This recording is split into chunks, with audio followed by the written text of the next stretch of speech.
In the 1940s, American culture aligned science with democracy and the American way of life. On this view, America was an especially good place to do science. And because of science's virtues, science pointed the way to make America even better. But despite the seeming close connections between science and America, from policy to culture, in the 1960s, this linkage of freedom, science, and democracy seemed to come apart. How did this happen? To understand this transformation, we have to understand what happened to the sciences themselves. What scientific developments separated science from democracy and from American politics? Let's look in particular at the hottest social science of the late 1950s and 1960s, modernization theory. This was an interdisciplinary project that sought to determine the fundamental cross-cultural features of modernity itself. Its theory was to be logical, value-free, and scientific. It would provide both an overview and useful information. It was to be an interdisciplinary project that would connect psychology, sociology, political science, history, and economics. Modernization theory figured America as the telos of world history, in which all roads led to modernity with America at the end of the Golden Road. In the view of modernization theory, being modern is simultaneously moral, good, and rational. Modernization theory cast modernity in opposition to so-called traditional societies. These two were never always explicitly defined, but modernity was always good.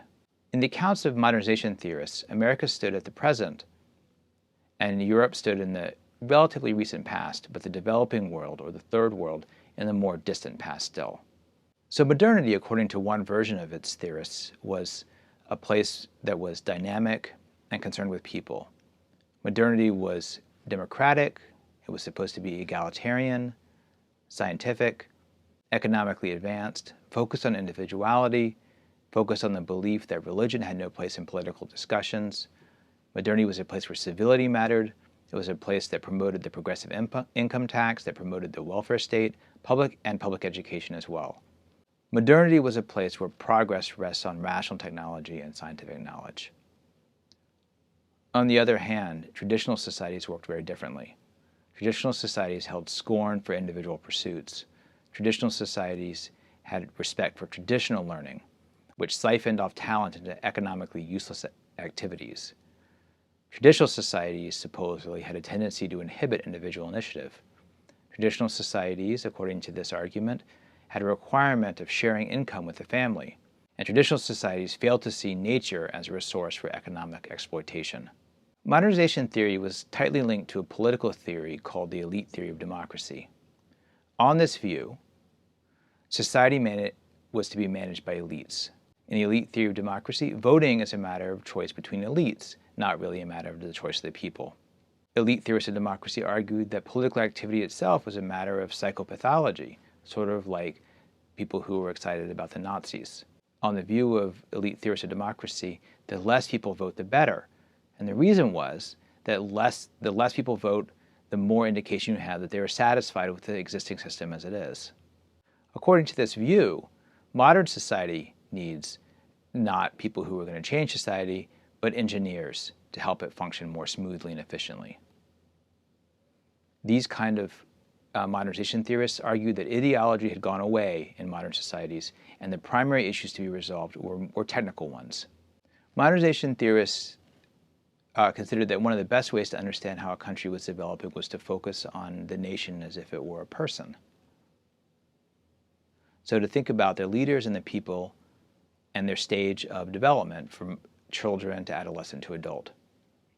These modernization theorists argued that the military was the best direction to modernity for not yet fully developed countries.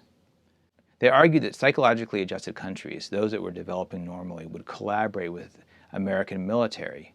These modernization theorists argued that individuals in these developing societies who were doing so healthily would be connected to the institution of the military and not to traditional forms of society like caste or to their families or to religion.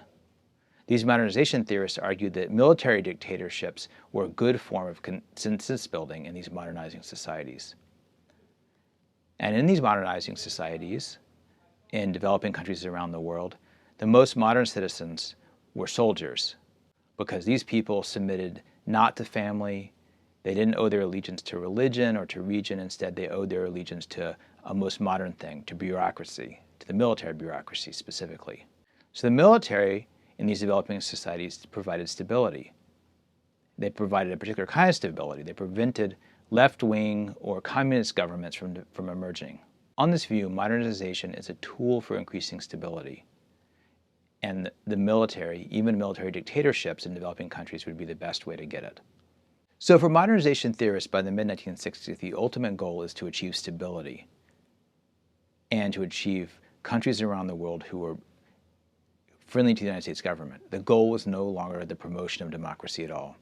This kind of modernization theory was applied to Vietnam as a policy prescription. Advisors who were part of the modernization theory school argued that the Viet Cong was a disease injected from the north that prevented the proper and normal development of South Vietnam. So in order to prevent this kind of disease, modernization theorists developed specific policy prescriptions in South Vietnam, one of which was the Strategic Hamlet Program, or Operation Sunrise, which was implemented in March of 1963. In this application of modernization theory, villagers, pre-modern villagers, were rounded up and their villages were destroyed. They were then moved at gunpoint to modern cities, cities that were made of concrete buildings surrounded by walls, guard towers, and barbed wire. This in order to prevent them from either returning to a pre-modern society or to prevent the city itself from being infected by communist Viet Cong. The relocation of the villagers from the rural areas to the city was provided by the U.S. at a cost of $300,000 per village, and the villagers were ultimately required to pay back the South Vietnamese government for the building materials that had been provided by the United States. Now, this idea of modernization in the United States was successful, at least in the sense that the form of life that the villagers or former villagers were living was more modern. Ultimately, it was not very successful in having these villagers feel good about the United States. In sum, the social science of modernization theory, in its development, in its theories, and in its applications, seemed to take America not toward, but away from democracy. The second reason why science and democracy seemed to separate the 1960s was that it came to seem that the very sciences of reason were themselves irrational. So the research done at the Rand Corporation was known to be based on empirically false premises. But in the 1960s, the nuclear strategies of the Rand Corporation no longer seemed to make any sense. Instead, the strategy seemed to be the outcome of a deranged mind, like that lampooned in the movie Dr. Strangelove. Or the strategies of the Rand Corporation seemed not to lead to peace, but to destruction, as suggested by the movie Failsafe. So Rand itself, the bastion of Cold War rationality, was now being treated as irrational in the 1960s. So if the social sciences of modernization of rationality displayed America as not necessarily a democratic place, other changes in the social world also indicated a division between science and democracy. During the 1950s, many social scientists had treated discontent with American life as self-evidently irrational. On this view, people who believed there were problems in the country that needed change believed as much because they could not think straight. But in the 1960s, criticism of many aspects of American life and its politics became more common.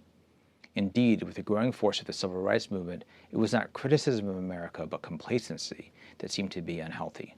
Martin Luther King bolstered this critique.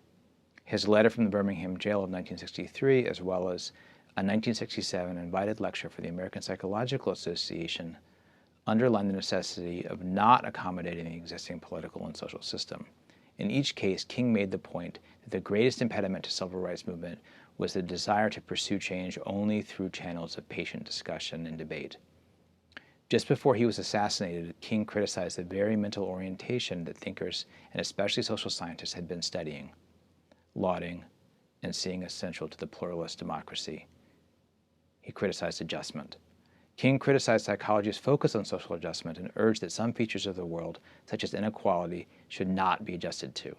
He proceeded to call for the establishment of the International Association for the Advancement of Creative Maladjustment. Through such creative maladjustment, King argued, we may be able to emerge from the bleak and desolate midnight of man's inhumanity to man into the bright and glittering daybreak of freedom and justice. In fact, as King noted in his last public speech, America was supposed to stand for freedom of speech, but America wasn't living up to this dream.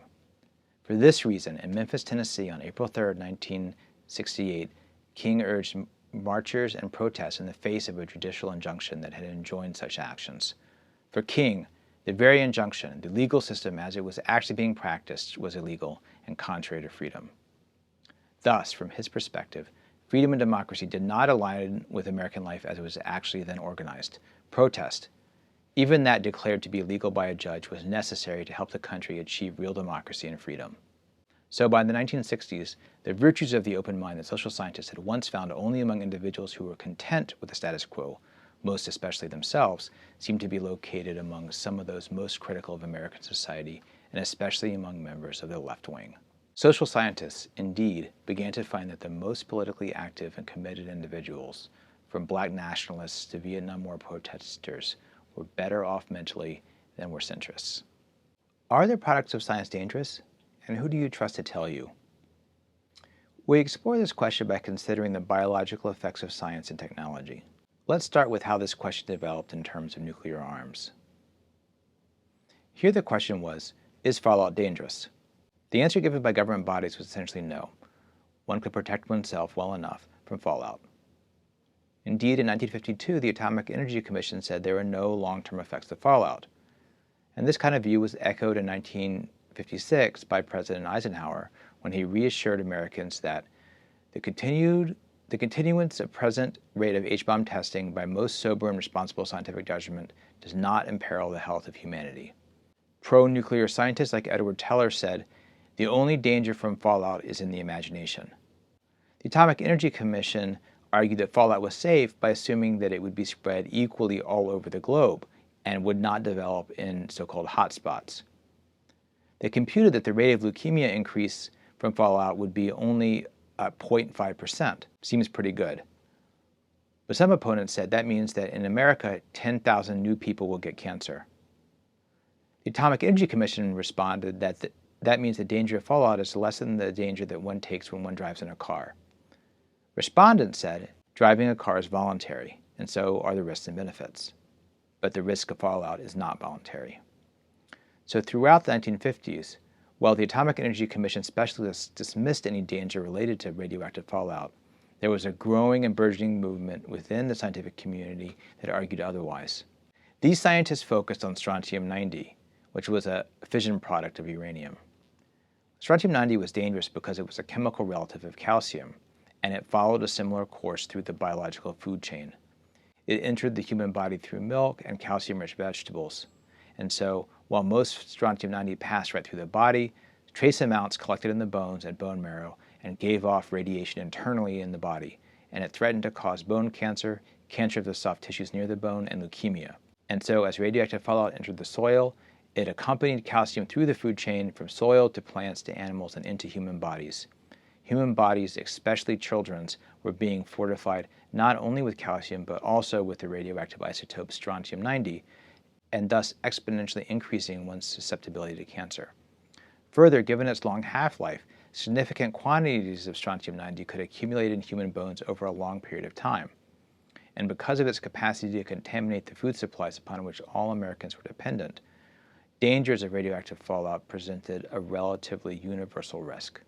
So, scientists, especially people associated with biology, scientists like Linus Pauling and Barry Commoner, raised concerns about fallout. Linus Pauling is the only person to date to have ever received 2 unshared Nobel Prizes. He received a Nobel Prize in 1954 for chemistry and for peace in 1962. He was a specialist in chemistry. He focused on the quantum mechanics as applied to chemical bonds, and he discovered the alpha helix, a protein structure. And he was very nearly the discoverer of the structure of DNA. The question he raised is there a threshold effect danger for radiation? If we think about poison and toxicology, the answer would be yes, there is a threshold effect. People who worked in tissue biology said yes. If there is a threshold effect, that means that below this threshold, radioactivity is safe. Pauling took a different kind of scientific approach. He used that of epidemiology, and he said, no, there is no threshold approach. Any radiation can be dangerous, and it's dangerous because there's a chance that with any radiation, somebody is going to get cancer. In fact, it's likely that somebody will get cancer, or multiple people will get cancer. Pauling's perspective led to a fight in the pages of the leading journal of the scientific community, the journal Science, as well as in more popular sources like the pages of the New York Times. Another scientist, Barry Commoner, who worked at the American Association for the Advancement of Science, also raised concerns about fallout. Commoner worked on the Committee on Science and the Promotion of Human Welfare. In the journal Science in May 1958, Commoner published an article on the fallout problem. In this article, he argued that governments may need to test bombs, but his goal was to discuss the effects. In this article, he says that there were several principles that the scientists should adopt. These were: 1. Scientists should not divorce themselves from politics. In fact, he argued that scientists were not supposed to be apolitical, but they had a moral responsibility to investigate and to publicly discuss the impact of their work. On his view, scientists had a duty to the public to help it understand the ramifications of science and technology. His second argument was that scientists should not just advise elected and government officials. According to Commoner, scientists should inform the public. So the duty of the scientist was not to government or to officials, but to the public at large. This was a view that was held in contrast to many scientific advisors, including one of the preeminent leaders of the RAND Corporation approach, Robert McNamara, the Secretary of Defense under John F. Kennedy. The third point that Commoner held was that science were not prophets. This meant that scientists' conclusions were not to be taken on faith by politicians or by the public. Instead, it was a job of the public to decide what to do with the information they had been provided. The conclusions of scientists like Commoner and Pauling radically altered the official U.S. position on atomic fallout and led to the 1963 Nuclear Atmospheric Test Ban Treaty.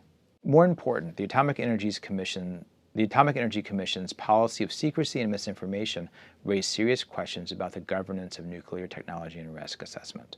Even as late as 1963, no standards or limits had been laid out by the government for acceptable doses of fallout and radiation, and the government had been slow in developing any countermeasures to protect the public. Significantly, no government agency had kept the public informed of radiation's possible health hazards. Rather, the AEC had done its utmost to deny any danger of fallout. Ultimately, scientists, those not in the AEC, were committed to this issue. In 1964, during the election campaign, this issue came to a head. In 1964, the Republican candidate for president, Senator Barry Goldwater, opposed the Nuclear Test Ban Treaty and held that nuclear weapons could be properly used in war. This position made a community of Republican scientists turn away from their own party and actively campaign for the Democratic candidate Lyndon Johnson. Johnson, too, saw the issue of nuclear arms as critical, and he made discussion of that the most important point he pushed in the last days of the campaign. To him and to the scientists, Goldwater was both too simple-minded and too irrational to be trusted with nuclear arms. They said he had proved as much when he advocated the use of nuclear arms in war. As scientists and the public were turned away from the full-on pursuit of technology by nuclear arms, so too did the issue of pesticides raise safety questions.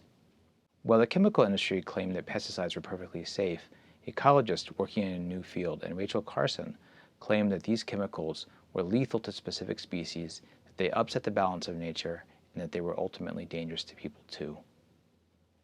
The response by the industry was that Carson was not qualified to speak and that she had misrepresented the scientific information. In fact, Carson did have scientific training, and her information in Silent Spring about biology and ecology had in many cases come directly from data gathered by scientists working in the federal government in the Fish and Wildlife Service. So the case with her and with the chemical industry, as with Pauling, Commoner, and the Atomic Energy Commission, was, who do you trust?